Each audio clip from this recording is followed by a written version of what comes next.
सपना, प्रीति और भूमि की शादी शहर में बसे 3 भाइयों आलोक, पराग और रौनक से हो जाती है। शादी करके तीनों जैसे ही अपने ससुराल आती हैं तो हाथ में आरती की थाली लिए उनकी सास जानकी उनका गृह प्रवेश करवाते हुए कहती है, आओ मेरी तीनों बहुओं, अब अपने पैरों से इस कलश को गिराकर अंदर आ जाओ। जी सासू माँ। बड़ा सा ससुराल देखकर तीनों देसी बहुएं टशन में बोलती हैं, हाय दैया, ये तो एकदम फिल्म स्टार शाहरुख खान के घर जैसा घर है प्रीति। हाँ सपना, अगर ऐसा घर अपने गांव में होवे ना तो गर्दा गर्दा मच जाई। हमको तो अपनी आंखन पर विश्वास ही नहीं हो रहा है कि हमारी शादी इतना बड़ घर में हुई है। उनकी बातें सुनकर उनकी ननद श्रुति कहती है, ओ गॉड, अभी इन्हें आए 1 पल भी नहीं हुआ और इन्होंने अपनी गवारपंथी दिखानी शुरू कर दी। जरा अपने कायदे में रहकर बात करो ननद जी, आप हम तीनों बहनों के बारे में नहीं जानती हैं। अरे पूरे बनारस में हम तीनों बहनें अपने जुगाड़ूपन के लिए फेमस है, फेमस। ओहो, अब बस भी करो तुम ननद भाभी ने अभी से ही नोक-झोंक शुरू कर दी। चलो अब मेरे तीनों बेटे अपनी अपनी बीवियों को उनके कमरे दिखा दो। अगले दिन सुबह तड़के 5 बजते ही तीनों बहुओं की आंख खुल जाती है और वो किचन में साफ सफाई पर लग जाती हैं।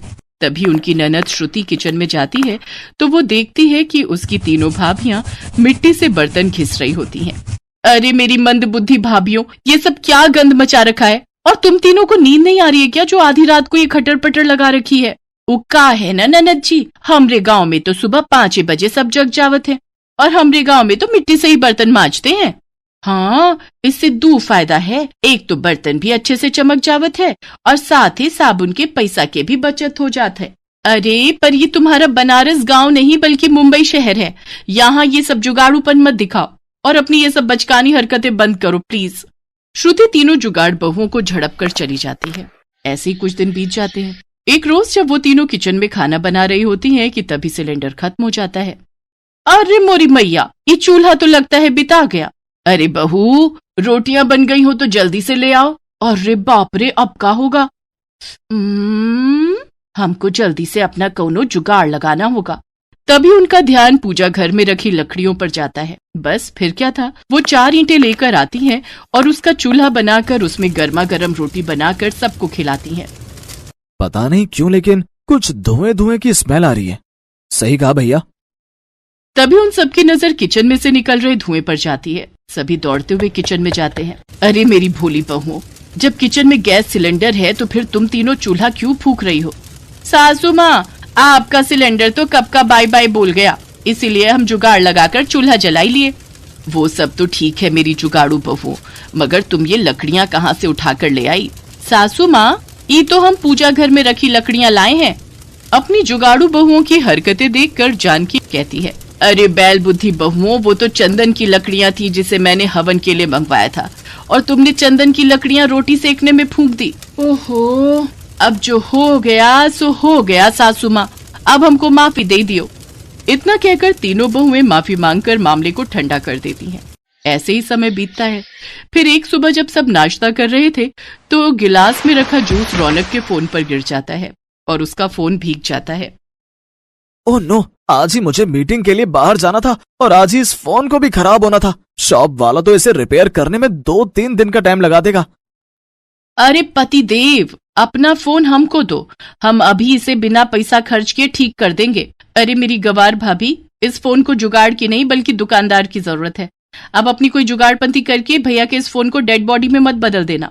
इसके बाद श्रुति उस फोन को कपड़े से पोंछकर कुछ देर धूप में रखकर फिर उसे चावल के कनस्तर में डाल देती है और ठीक 1 घंटे बाद फोन रौनक को देती है और टशन मारते हुए अपनी ननद से कहती है, का हुआ ननद जी, भेजा चकरा गया का हमार जुगाड़ देखकर? अरे वाह भूमि, तुमने तो सचमुच में 1 घंटे के अंदर ही मेरा फोन बिल्कुल ठीक कर दिया। देखा हमरा कमाल, फोन भी झट से ठीक हो गया और पैसा भी बच गया। अरे जुग जुग जियो मेरी प्यारी बहुओं, आज तो सचमुच तुमने बचत करके सर्वगुण संपन्न बहुओं वाला काम किया है। हाँ सचमुच, तुमने तो कमाल कर दिखाया। रौनक और सास के मुंह से तारीफ सुनकर उन तीनों बहुओं को शह मिल जाती है। ऐसे ही एक दिन जब सपना वैक्यूम क्लीनर से घर की सफाई कर रही होती है तो अचानक से वैक्यूम क्लीनर काम करना बंद कर देता है। अरे मोरी मैया, ये बिजली से चलने वाला झाड़ू तो बंद हो ही गवा, अब क्या करे? जल्दी से कौनो जुगाड़ सोच सपना, ताकि अपना कामो बन जाए और हमरे पैसे भी बच जाए। सपना ये सोच ही रही होती है कि तभी उसका ध्यान अपनी सोसाइटी के पार्क में लगे खजूर के पेड़ पर जाता है।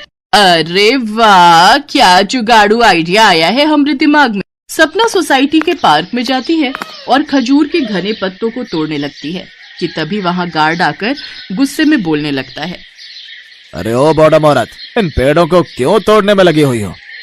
अरे ओ चौकीदार बाबू, अगर ज्यादा चबड़ चबड़ की ना तो हम देंगे तो को एक उल्टे हाथ का, समझे? और वैसे भी ये पार्क तो हर बाप का है का। गार्ड को 4 बातें सुनाकर सपना खजूर के घने पत्ते तोड़ लाती है और उन्हें लेकर घर आती है और उससे झाड़ू बनाकर तैयार करती है और झाड़ू लगाने लगती है। तभी जानकी गुस्से में तिलमिलाते हुए उस पर बिगड़ते हुए कहती है, क्यों रे सपना बहू, ये मैं क्या सुन रही हूँ? तू सोसाइटी के गार्ड से लड़कर आई है और ये तेरे हाथ में क्या है? सासू माँ, ये झाड़ू है जिसे हमने खजूर की टहनियों से बनाया है। अरे वाह सपना, तूने तो कमाल कर दिया, भाई मान गए तुझे, छा गई तुम तो। अरे चुप करो तुम तीनों, भला इतनी कंजूसी करके भी क्या फायदा? तुम तीनों की जुगाड़पंथी ना एक दिन सोसाइटी वालों के सामने हमारी धज्जियां उड़ाकर रहेगी। इस तरह तीनों जुगाड़ू बहुओं को घर वालों से खूब खरी खोटी सुननी पड़ती है। ऐसे ही वक्त गुजर जाता है। फिर एक सुबह प्रीति नाश्ता लेकर गुनगुनाते हुए अपनी ननद के कमरे में आती है। लगाई ले तू जब लिपस्टिक, जिला टॉप लागे ले, ओ जिला टॉप लागे रे। अरे ननद जी, ई लो नाश्ता पानी कर लो, दफ्तर खाली पेट ना ही जाना। हाँ, टेबल पर रख दो भाभी, अभी तो मैं अपने बाल सुखा रही हूँ। हेयर ड्रायर से अपने बाल सुखाने के बाद श्रुति नाश्ता करके ऑफिस चली जाती है, लेकिन उसी शाम काफी भयंकर बारिश होती है। अरे प्रीति, तुम मेरा वाला कुर्ता पजामा प्रेस करके रख देना, कल मैं ऑफिस वही पहन कर जाऊंगा। जी हमरे बलमा। इतना कहकर प्रीति अपनी ननद के कमरे में जाती है और उसका हेयर ड्रायर लाकर उससे अपने पति के कपड़े सुखाने लगती है, लेकिन तभी उसे तेज बिजली का करंट लगता है और वो चिल्लाते हुए कहती है, आरी मोरी मैया, मर गई रे मर गई, कौनो हमको तनिक बचाओ तो। सभी भागते हुए अंदर आते हैं और श्रुति जल्दी से बोर्ड का स्विच बंद करती है। अरे ये सब कैसे हुआ? प्रीति उसे सारी बात बताती है और श्रुति उन्हें खूब सुनाती है। भाभी, मैंने तुम्हें पहले भी समझाया था ना, आज अपनी बेवकूफियों की वजह से तुम्हारी जान तक भी जा सकती थी। मैं कहती हूँ अब तो अपनी इन जुगाड़पंथियों से तुम तीनों बाज आ जाओ, नहीं तो अठन्नी चवन्नी बचाने के चक्कर में एक दिन अपनी जान से हाथ धो बैठोगी। श्रुति बेटी बिल्कुल सही कह रही है, बहू इतनी कंजूसी भी अच्छी नहीं, और जिसका काम वो उसी को साजे, कोई दूजा करे तो बुद्धू बाजे। हमको समझ आ गया सासू माँ, अब हम कोनो भी काम में जुगाड़ नहीं लगाएंगे। ननद और सास की बातों से उन तीनों को अक्ल आ जाती है और वो तीनों अपनी जुगाड़पंथी छोड़कर अपनी ननद और सास से शहरी तौर तरीके सीख लेती हैं और वो तीनों अपने ससुराल के रंग में ढल जाती हैं।